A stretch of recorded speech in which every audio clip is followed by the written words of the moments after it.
வணக்கம் மாணவர்களே, இன்று 10ஆம் வகுப்பு இயற்பியல் அலகு 5 ஒளியியல் இதில் உள்ள ரோமன் 8 கணக்கீடுகளில் 5வது வினா.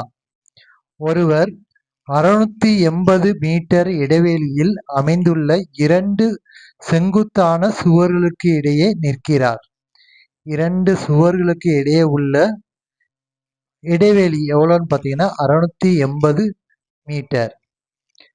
அவர் தனது கைகளை தட்டும் ஓசையானது எதிரொலித்து முறையே 0.9 வினாடி மற்றும் 1.1 வினாடி இடைவெளியில் கேட்கிறது. நிற்கிறவர் சும்மா இல்ல, அவர் கையை தட்டுதாரு. 2 சுவர்களுக்கு இடையே நிற்கிறவர். சரியா? தட்டும் போது அவருக்கு ஓசை எதிரொலித்து கேக்கு. ஒரு ஓசை எப்படி கேட்குன்னா 0.9 வினாடிகளை கேக்கு. இன்னொரு ஓசை 1.1 வினாடிகள் கேக்கு. சரியா? 2 சுவர்களுக்கு இடைப்பட்ட தொலைவு கொடுத்துருக்காங்க. நமக்கு அதாவது டைம் தெரியுது, அதாவது என்ன வினாடின்னு தெரியுது. இப்போ நமக்கு திசைவேகம் தேவைன்னா தொலைவு தெரிஞ்சா போதும். அப்போனா முதல்ல இந்த ஒளி எதிரொலிக்கப்பட்ட வினாடி கொடுத்துருக்காங்க. எதிரொலிக்க சென்ற தொலைவு என்னன்னு பார்க்கணும், அதாவது டி என்னன்னு பார்க்கணும். டி தெரியாதனால அதை எக்ஸ்ன்னு வச்சுக்கிடுவோம். சரியா? எது குறைவா இருக்கோ அதை எக்ஸ்ன்னு வச்சுக்கிட்டோம். இங்க 1.1 வினாடிகளை தான் இந்த எதிரொலிக்கப்பட்ட ஒளி கேட்குது. அப்ப நான் இங்கதான் ஒளி அதிகமா டிராவல் பண்ணியிருக்கு, அதிக தொலைவு போயிருக்கு அப்படின்னு நமக்கு தெரியும். சரியா? அதனால இத மொத்த தொலைவு இருக்குல்ல, மொத்த தொலைவு 680. சரியா? இங்க என்ன வச்சிருக்கோம், எக்ஸ் தொலைவுன்னு வச்சிருக்கோம்ல, இதுல இருந்து இதை கழிச்சிட்டோம்னா இதுக்கு இடைப்பட்ட தொலைவு நமக்கு கிடைச்சிரும். மொத்த தொலைவு 680 மீட்டர் மைனஸ் எக்ஸ்ன்னு வச்சுக்கிட்டோம். சரியா? இந்த தொலைவை இப்போ அதாவது டைமும் தெரியுது, நேரமும் தெரியுது, தொலைவும் தெரியுது. அப்பனா நம்ம திசைவேக ஃபார்முலாவை யூஸ் பண்ணலாம். கடந்த தொலைவு பை சரியா டைம். கடந்த தொலைவை ஏன் 2Dன்னு வைக்கோம்னா டி தெரிஞ்சுக்கிட்டோம். 2Dங்கிறது அதாவது முதல் சுவர்ல படுது, திரும்ப எதிரொலிக்கப்படுது, 2 தடவை என்னது போய் வருது. சரியா? அதனாலதான் என்ன செய்தோம் 2Dன்னு வைக்கும். இப்ப டைங்கிறது ஏற்கனவே தெரியும், 1.1 வினாடி. டீங்கிறது என்ன எடுத்திருக்கோன்னு பாருங்க. இந்த பக்கம் உள்ளதை நம்ம போடுவோம். சரியா? இதுக்கு என்ன வினாடி 0.9 வினாடின்னு இருக்கு. இது டீங்கிறது எக்ஸ்ன்னு எடுத்திருக்கோம். அப்பனா டீங்கிறது எக்ஸ்னா 2 போட்டுக்கிடுவோம். சரியா?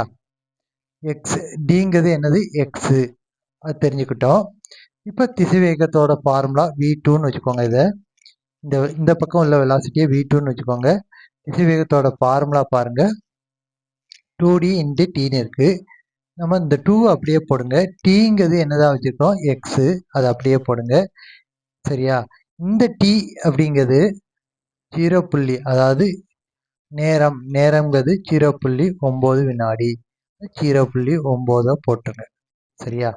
இதே மாதிரி இந்த பக்கம் என்ன வச்சிருக்கோம், டிங்கிறது 680 மைனஸ் எக்ஸ்ன்னு வச்சிருக்கோம். இப்போ திசைவேகத்தோட ஃபார்முலா என்னன்னு பாருங்க இந்த பக்கத்துக்கு. சரியா? திசைவேகத்தோட ஃபார்முலா 2D. டிங்கிறது என்னது 680 மைனஸ் எக்ஸு பை என்ன போட்டுக்கிடணும் டைங்கிறது 1.1 வினாடி. சரியா? இப்போ நமக்கு என்ன தெரியணும்னா ரெண்டுமே சமப்படுத்தணும். அதனால 2 ஈக்குவேஷனையும் இந்த பக்கம் உள்ளதை மட்டும் எழுதுங்க. எப்படி எழுதலாம்னா இதை 2xன்னு போட்டுக்கலாமா, 2x பை என்னது 0.9ன்னு எழுதிக்கோங்க. சரியா?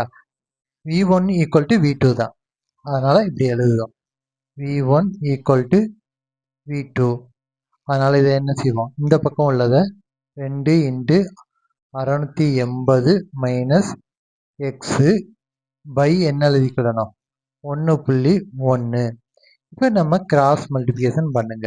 நமக்கு இந்த மதிப்புல இருந்து எக்ஸோட மதிப்பை கண்டுபிடிக்கணும். சரியா? இப்போ கிராஸ் மல்டிப்ளிகேஷன் பண்ணல, கிராஸா இதை இங்கே மல்டிபிள் பண்ணுங்க, இதை இங்கே மல்டிபிள் பண்ணுங்க. அப்போனா 1 into 1 1.1 into 2x equal to அதுக்கடுத்து 0.9 இன்டு 2 இன்டு 680 மைனஸ் எக்ஸ்ன்னு இருக்குது.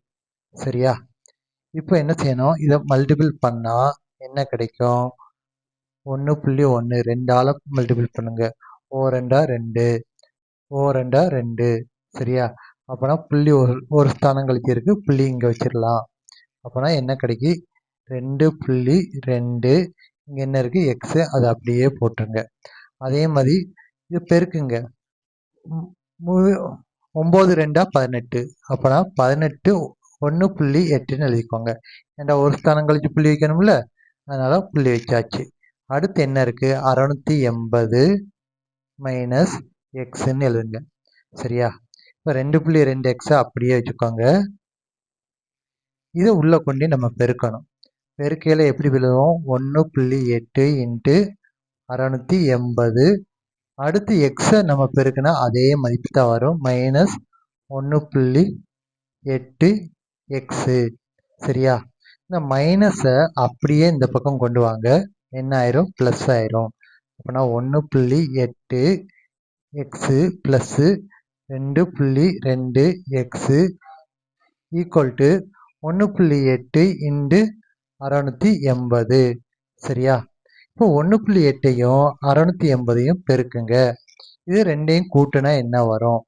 1.8 2.2. சரியா? இதை கூட்டினா 8ஐயும் 2ஐயும் கூட்டினா 10. 10க்கு 0 மீதி 1.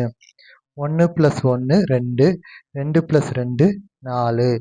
ஒரு ஸ்தானம் கழிச்சு என்னது? சரியா? கூட்டல் தானே, ஒரு ஸ்தானம் கழிச்சு புள்ளி வைக்கணும். சரியா? சரி, அப்போனா என்ன வரும்? இங்கே 4 வரும். 4 எக்ஸ்ன்னு போட்டுக்கலாமா? சரி, அடுத்து பாருங்க,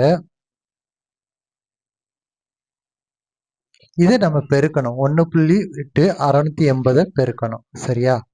அப்போ 680 போட்டுக்கோங்க, 18ஐயும் போட்டுக்கோங்க, 18ஐயும் 1.8ஐயும் போட்டுக்கோங்க. 8 0 0, 8 8 64. 64க்கு என்ன போடுவோம்? 4 மீதி 6. சரியா? 6 8 48, 48 6 54. 1 0 0, 1 8 8, 1 6 6. சரியா? அப்புறம் 0 கூட்டினோம்னா 4, 4 8 12க்கு 2 மீதி 1, 6 6 6 16 12. சரியா? இப்போ ஒரு ஸ்தானம் கழிச்சு இங்கே புள்ளி இருக்குது, அதனால இங்கே என்ன வச்சுருவோம்? ஒரு ஸ்தானம் கழிச்சு புள்ளி வச்சுருவோம். இப்போ என்ன ஆன்சர் வருது? 12. சரியா? 1224 மட்டும் எழுதுங்க. சரியா? இது 4xங்கிறது 1224. நமக்கு தேவை எக்ஸ் தான்.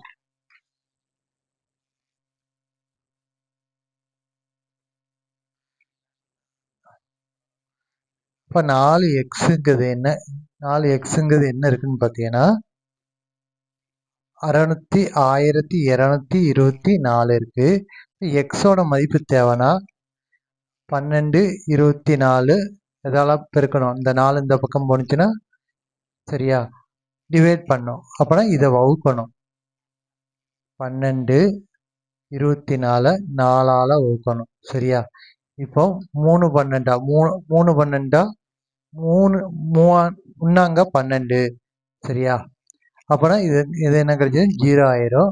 அடுத்து ஒரு ஸ்தானத்தை இறக்குவோம். நம்ம டிவைட் பண்ண முடியாது, அதனால என்ன சேர்ப்போம்? 0 சேர்த்துக்கிடுவோம். அடுத்த ஸ்தானத்தை இறக்குவோம். இறக்கையில் 24 என்ன வரும்? 6 4 24, 6 4 24. இது 0 கிடைச்சிச்சு. அப்புறம் எக்ஸோட மதிப்பு என்ன கிடைக்கும்? 306. இப்போ எக்ஸை நம்ம எதில் பிரதியிடம்னா, நம்ம v1ங்கிறது என்ன கண்டுபிடிச்சி வச்சிருக்கோம்னா 2 இன்ட்டு எக்ஸு பை 0.9. இதில் பிரதிட்டா நமக்கு என்ன கிடைக்கும்னா v1, அதாவது திசைவேகம், ஒளியின் காற்றில் திசைவேகம் கிடைச்சிரும். சரியா? இப்போ இதில் இதை திசைவேகம் கிடைச்சிரும்ல. திசைவேகங்கிறது 2 இன்ட்டு, சரியா, இந்த எக்ஸுங்கிறத நம்ம பிரதியிடணும். எக்ஸுங்கிறது என்னன்னு பார்த்தீங்கன்னா இப்போ 306. அப்படின்னா 2 இன்ட்டு 306 பை என்னது? 0.9. சரியா? இப்போ நம்ம இதை என்ன செய்யலாம்? தனியாக நம்ம கொண்டு வந்துடுவோம். 2ஆல 306 பெருக்குனா 612 சரியா பை 0.9 இதை நம்ம வகுக்கணும். எப்படி வகுக்கணும்? இதை 10ஆல பிரிக்கோங்க, கீழையும் மேலையும் 10ஆல பிரிக்கோங்க சரியா. அந்த 10 அப்படியே வச்சுக்கோங்க, 612 இன்ட்டு 10 அப்படியே வச்சுக்கோங்க. 10ஆல பெருக்குனா இது முழு எண்ணா மாறிடும், 9ன்னு மாறிடும் சரியா. இப்போ 3 9 சரியா, 3 6. அடுத்து 1 வகுக்க முடியாது, அதுக்கடுத்து என்ன சேர்ப்போம்? 0 சேர்ப்போம். 12 எடுத்துக்கிடுவோம். 4 12. அப்போனா என்ன கிடைக்கும்? 204 பை என்னது 3ன்னு கிடைக்கும். இப்போ இதை வகுக்கணும். 1 பவுன் 3, அரை பவுன் 18 சரியா. அடுத்து 2, இந்த 2 பக்கத்தில் 4 பக்கத்தில் போட்டால் 24,000. 3 அளவு தான் வகுக்கணும். M3 24 சரியா. ஏற்கனவே இந்த 10 இருக்குல்ல, இன்ட்டு 10 போட்டுக்கோங்க. அப்போ நான் 68 இன்ட்டு 10 என்ன வரும்? 680. 680 அதாவது இது வெலாசிட்டியில் V1 வெலாசிட்டி, அதாவது ஒளியின் திசைவேகத்தை அதோட யூனிட்டு, அதாவது அலகு என்னன்னா மீட்டர் பெர் வினாடி அப்படிங்கிறத என்ன செய்யணும்? எழுதிடணும்.